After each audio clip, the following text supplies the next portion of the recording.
That's where Israel is going, is towards warehousing.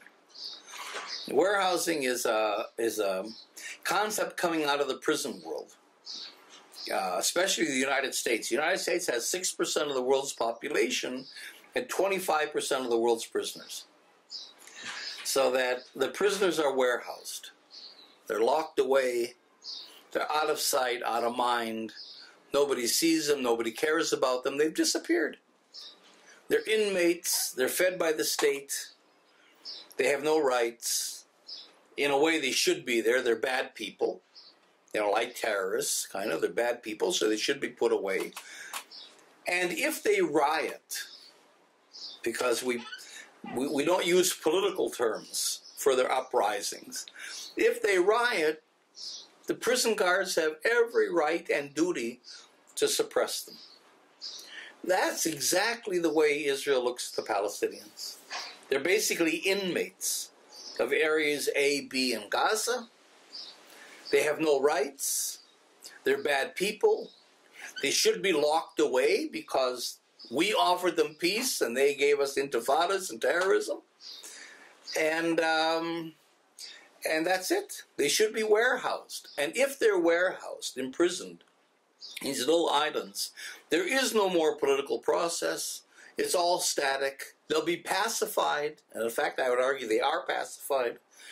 And once everything becomes quiet, it becomes normalized.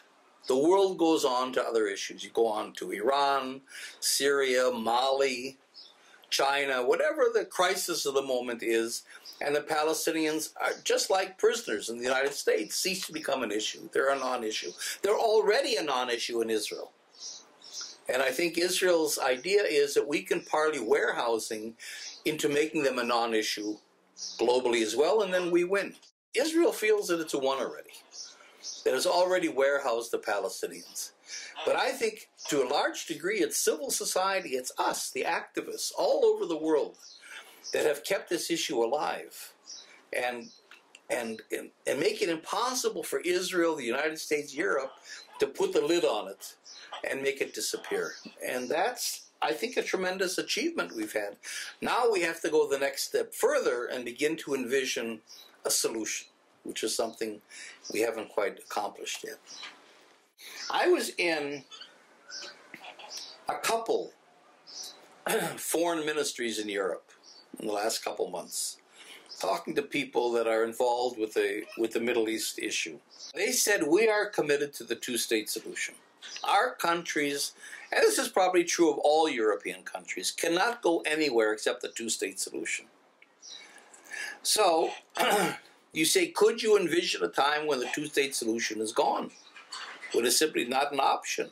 And they said, yes, we can. Certainly if the Palestinian Authority collapses. Okay, well then, would you move to a one-state solution or another solution? They said, no. We are committed to the two-state solution, whether or not it's an option. If we're convinced the two-state solution is gone, all we'll do is increase our humanitarian aid to the Palestinians and maybe try to protect them in different ways.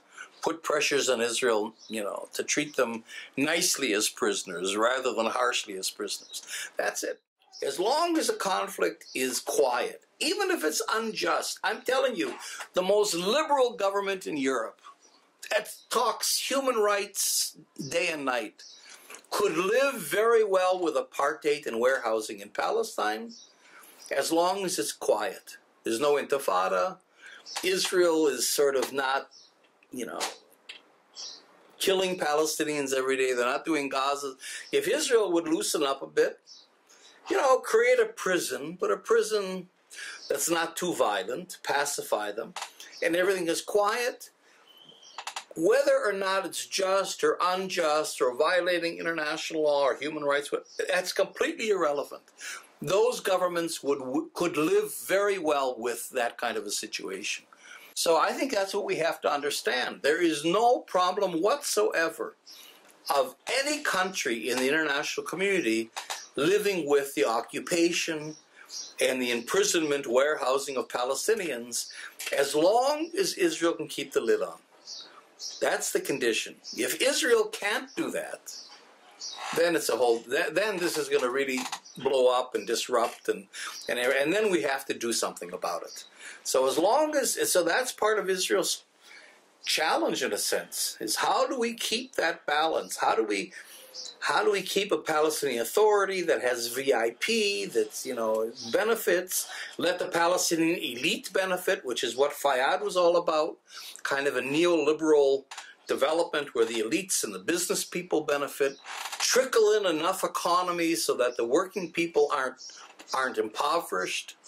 And as long as you can kind of keep them semi-fed and happy without an actual Palestinian state, you can manage to keep the lid on. And as long as you keep the lid on, you're home free. That's the way it works. And I think part of Israel's strategy is what we call selective transfer.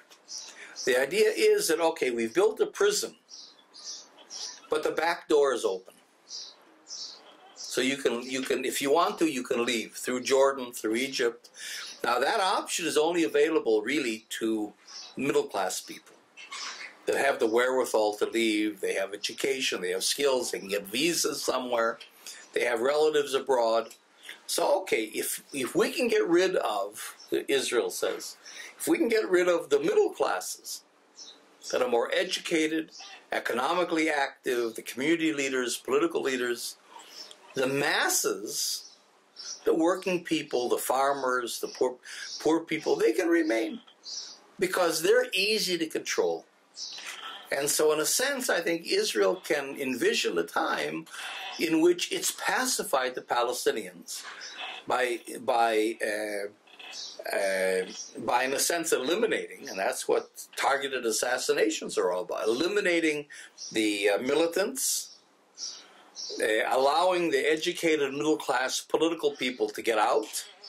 It's estimated that 300,000 to 400,000 Palestinians have left the country in the last 10, 12 years. And then the rest of the people you can simply keep, as long as you don't impoverish them too much, they're living okay, maybe loosen up a little bit with the checkpoints and here and there, you can in fact win from the point of view of keeping the lid on and creating a kind of a steady state. That's what Israel's going to try to do.